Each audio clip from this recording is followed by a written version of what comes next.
Hello and welcome to another episode of Prediction, or this time around I'll be predicting Survivor Series.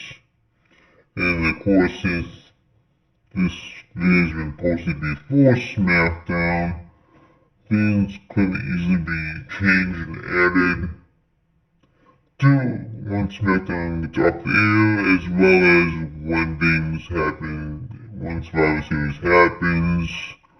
But I'm only looking on the card I currently have. So, yeah, let's get to the show.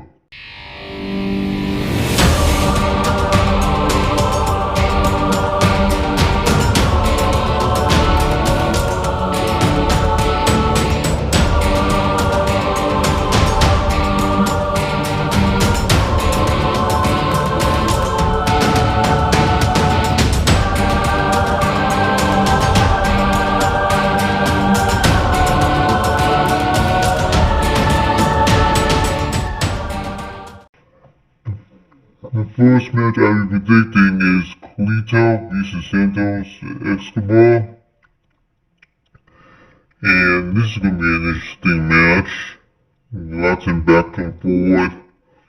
And we got to this point because Carlito believes Santos is the one that caused Ray to lose the match for the United States Championship, and resulting with Logan Paul being the new United States Champion, which who knows how long we'll be not seeing that belt in WWE. And because pretty much Santos stopped Paul's friend from using the blaming him in the brass knuckles, but during the chaos, Santos accidentally put the brass knuckles onto the ring apron, which makes easy access for Logan Paul to reach and hit Ray in the head with it, causing the loss of the championship, making the new champion, of course, Logan Paul. And so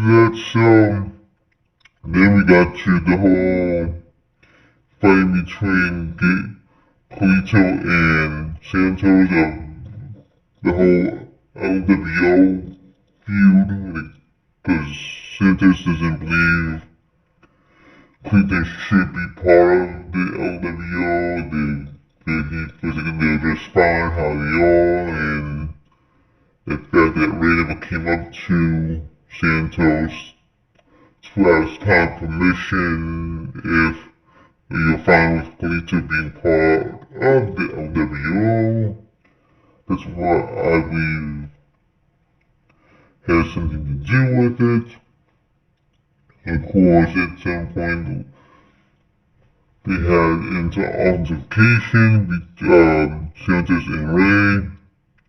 Running back and forth again, but Ray kind of felt bad what he did. He shouldn't snap at his friend like that, which pretty much ended with Ray needing surgery on his leg, and that's why we're not actually having the match for Ray and Santos, but the actual real reason behind it is Ray has been putting off surgery on his leg for a while now, and this is a great excuse for him to actually get the surgery that he needs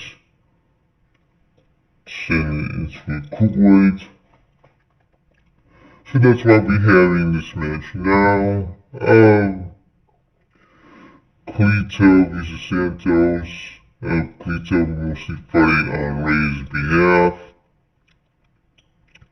But I do believe Santos is going back to his old NXT heel ways, and therefore he's most likely gonna win this match. And I'm pretty sure Carlito is fine of eating the pin or submitting or whatever. I'm pretty sure he can be fine with it, because makes Santos being pushed up even more. And so yeah, Santos Escobar for the win. Next match is for the Intercontinental Championship. Gunther versus The Miz. And of course, The Miz has been champion for 8 times,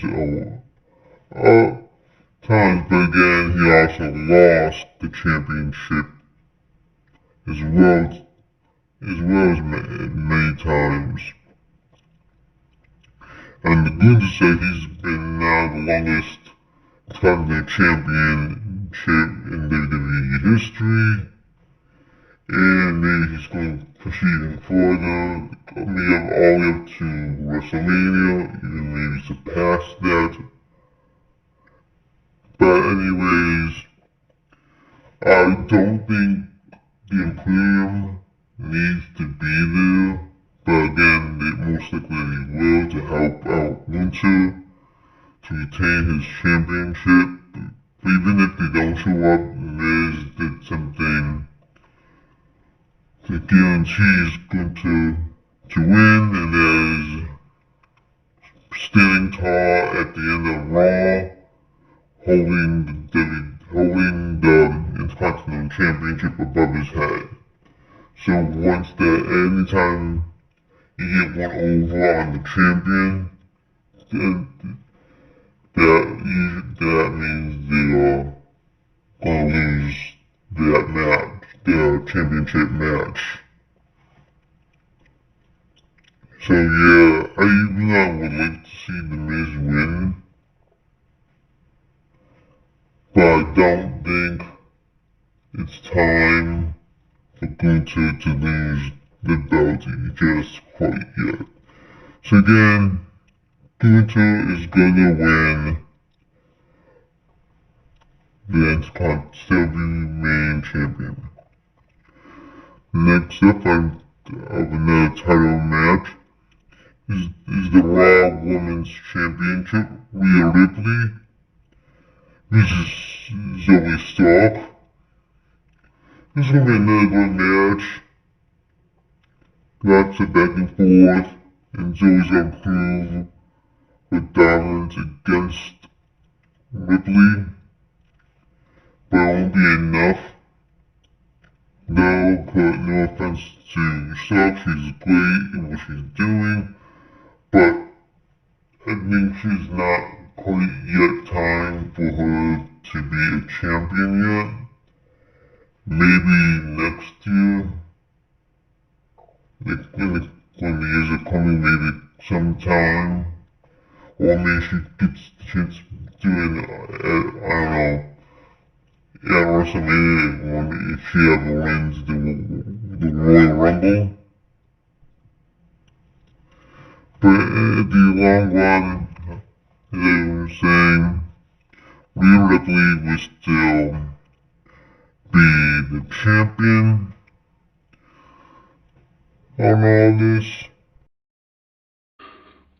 Yeah, so normally, when it comes to Survivor Series, there have been the traditional 5-on-5 Survivor Series elimination match against Raw and SmackDown. But it seems like we're not going to have that match no more.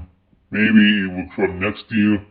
But again, I believe I said it last year too.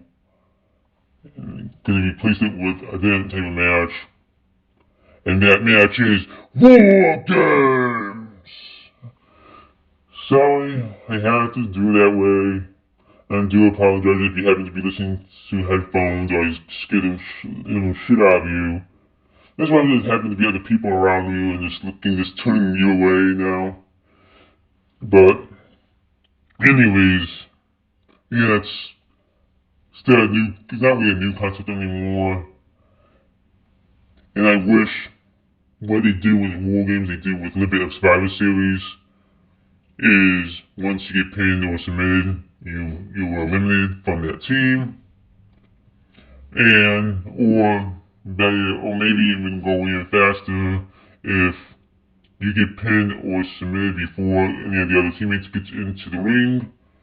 The match is over with completely, but I guess that's not good enough. So because the match doesn't really start until every member of your team is in the ring is when it starts. So coming SmackDown, we'll find out who gets the advantage in this match. And I have a feeling who's going to have that advantage, and that's going to be the good side of the team, and team for the women's match. And that women's match consists of Charlotte Flair, Shotzi, Bianca Belair, Bianca Belair, Shotzi, Shotzi, sorry, Bianca, Bianca Belair, Shotzi, and Becky Lynch. This is the new Demon's Control, with the two new members being Kylie Sane and Asuka. And of course, Kylie is still on the injured list, so therefore she's out of War Games, but who knows, maybe she takes some part in it, of helping her friends out outside the cage. It is a possibility. And so, just because of that factor, they actually have five on four, but maybe, who knows, since the men's has 5-on-5, the women will each get another opponent on their side. Maybe they'll be 5-on-5, just like the men's. And based on my thinking, I do believe that Damage Control will win this match. Now, as for the men's War Games match, which is Cody Rhodes, Sami Zayn, Jey Uso, Seth freaking Rollins, and Randy Orton. Of course, we heard about Randy Orton on Raw, and as soon as Cody was talking about legacy, as soon as Cody said the word legacy, I automatically knew he was talking about Randy Orton. And so did everyone in the arena, most likely, who knew about Randy Orton being in this match. And they are up against Drew McIntyre in the Judgment Day. And J.D. McDonough is now a new member of the Judgment Day. So this will be more of a test, see how well he does with the Judgment Day of being the newest member. But there are rumors saying that CM Punk is going to show up at Survivor Series, given the fact it takes place in Chicago, and Punk is from Chicago, and maybe even this is just my idea of thinking that Punk gets entered to War Games because either Randy Orton is not ready to compete fully yet, or something happens to Cody Rhodes, or something happens to Jey Uso or Seth Rollins, and so on and so forth. So CM Punk is pretty much the replacement holder for that, and of course, the person who won the advantage was Drew McIntyre for his team, and that being so, sometimes it's always a 50-50 what I have seen at War Games. Whoever wins the advantage, half the time the advantage doesn't matter because that team ends up losing. And since I believe when it comes to the Raw, when it comes to that, I think on SmackDown, that the damage control will not get the advantage. Because if you got two heels winning, the advantage isn't two heel teams winning, the advantage is it makes sense in a way, but yet if you really want to even things out more likely. And I do see if Punk does show up and he does get into the War Games match, there's no, even then, if Randy Orton does show up to War Games, there's no way they're gonna have Randy Orton lose after his return for almost a year now of injury because of injury. So there's no way that it's gonna happen. But I do think the person who's gonna eat the pin or submit is gonna be JD the McDonough. So that being said, when the Judgment Day is going to lose and the other team is going to win. So that does it with Edition, and I hope you have a good holiday. I think the next PvP is going to be before Christmas. So yeah, if you are in America, happy Thanksgiving. And yeah, in other words, and if you don't, so yeah, happy holidays to everyone. Until next time.